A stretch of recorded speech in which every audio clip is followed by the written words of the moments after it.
असं आहे, काँग्रेस पक्ष निवडणुका डोळ्यासमोर ठेवून कशा प्रकारचं राजकारण करतो आणि सत्ताधाऱ्याच्या विरोधामध्ये नरेटिव्ह कसा प्रस्थापित होईल याची काळजी घेतो।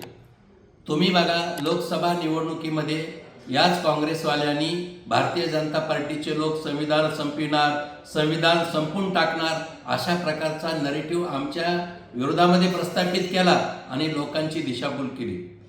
काल राहुल गांधी अमेरिकेत गेले, एका विद्यापीठामध्ये जाहीरपणे बोलताना सांगितलं की भारतामध्ये आरक्षणच आम्ही रद्द करून टाकू।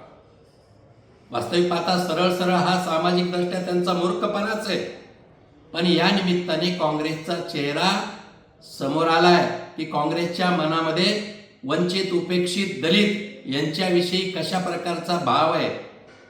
बाहेरच्या देशात गेल्याच्या नंतर भारताविरोधात भूमिका घ्यायची, भारताच्या व्यवस्थेविरोधात बोलायचं, हा तर राहुल गांधीचा छंदच आहे, हा त्यांचा मूळ अजेंडाच आहे। पण मला या निमित्ताने महाराष्ट्र प्रदेश काँग्रेस अध्यक्ष नाना पटोले यांना सवाल करायचा आहे की राहुल गांधींना आरक्षण संपवण्याची भाषा केली, याच्याशी तुम्ही सहमत आहेत का? आता तुम्हाला गरिबाच्या कळवळाविषयी बोलायचा मुळच नैतिक अधिकार नाही, हे लक्षात घ्या।